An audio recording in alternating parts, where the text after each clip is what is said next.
I'm Matty, this is Raf, and this is Tschabalala. And we're doing an artist interview. In what ways were you creative as a teen? When I was a teenager, I took art classes at high school, and I believe that, I'm trying to remember, I used to actually intern at a gallery in Chelsea.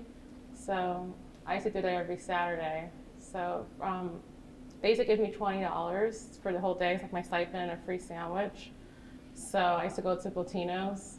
So if you're in New York, Latino's is like the best sandwich spot down there. So it's pretty fun for me. I loved going there every Saturday. And at that time, the 20 would cover the cab from like downtown to Harlem. So my mom said I could stay out late as long as I had cab money. So that's kind of part of my tradition every Saturday. I don't know, for a long time when I was younger, I didn't really, I loved art and I liked making art. But even though I was like interning at this gallery and even though I would go to museums, I didn't really understand how those places were different or how they really worked. It really wasn't until I was literally in those environments myself that I really got a sense of like how they were. But I think when you're a creative person, like no matter what you're doing, even if you're not actively making anything, you still are creative. And I guess your choice of what you wear or where you like to spend your time, people you surround yourself with, the other kind of cultural output that you consume, films, magazines, music, novels. So when I was maybe around you guys' age, I can't say I was always making stuff, but I was mostly absorbing a lot of information that maybe now I'm mostly unpacking still. What initially sparked your interest in the topic of Black female identity? I think I became interested in it as trying to learn more about myself. I guess I've always been interested in making figurative work, and it seemed the most sincere to start with like a narrative in which I had kind of like a lived experience that was tied to it. And then once I started making that kind of work, I never felt inspired to really move past that narrative. So, I mean, I guess since now I've kind of branched off from that slightly, and I make male figures and female figures and different kinds of figures, but it's still mostly under the umbrella of Blackness, I would say. But I don't know, maybe in the future I'll make different kinds of works, but those are just the stories that are closest to my own life history. So I've been mostly attracted to like talking about that kind of stuff. What were the experiences in your life that have impacted your artwork? I think that every experience has. So I don't think you can really compartmentalize the experiences that you've had and say like this experience has affected one part of me and this experience affects the other. I think that every experience you have affects every aspect of how you function, like the decisions you make, choices you make, the places, the environments you choose to put yourself within. So I think really everything up to now has kind of led me to this moment in my life.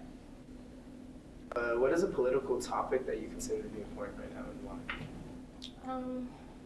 I don't know. I guess it's actually really hard for me to say, because you don't want to put those kinds of things within a hierarchy.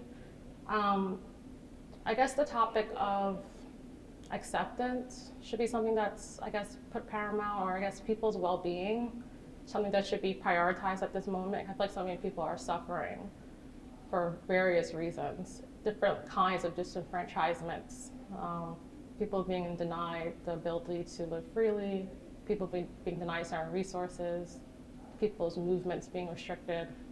So I guess if people were to put other humans' well-being, I guess, paramount.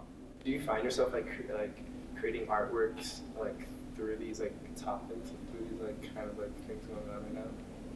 I don't really do that, I don't think, or at least not consciously. Most of my work is pulled from like a personal narrative, but I do feel like the personal is political. So even if you tell a really, really narrow story about your own circumstance, if you approach that story with honesty, the kind of honesty that allows for you to even be vulnerable in that story, then through that, any other person could really glean some kind of significance from it. And then it could also reflect kind of a larger narrative outside of yourself. Do you have a type of environment that you believe that you and your art like really thrive in? Mm-hmm. Yeah, I do.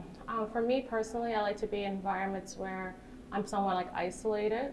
Where I have my studio at now, I don't know anyone in the building, and it's not like around any of my friends or my family or anything like that. I'm kind of completely alone there. And I personally prefer that kind of workspace when you can kind of detach from like a social life or everything kind of around you. I mean, I don't think it's good to be in that kind of bubble time, but for me, it helps me to kind of process. It helps me kind of process and distill ideas. And for me, it's been really productive for my work. So I think a place where you can really reflect could be really beneficial for artists. Kind of a fun question, but out of the objects that you use like every day, which ones like do you like captures your essence the most? Out of the objects that I use every day? Yeah, like the everyday object. I would say maybe floss. It's stringy, and I love string. And I don't know, I love floss. Yeah. Have you used floss in some of your work? I haven't actually, no. But I use it every day though. Oh, okay. Yeah. You get on the train. But now we're gonna go into like the lightning round questions. First question. If you had to make an artwork out of any food, what food would you want to use? I would want to use a potato because you can carve into it. Yeah, uncooked potato, obviously. Oh, okay. Yeah.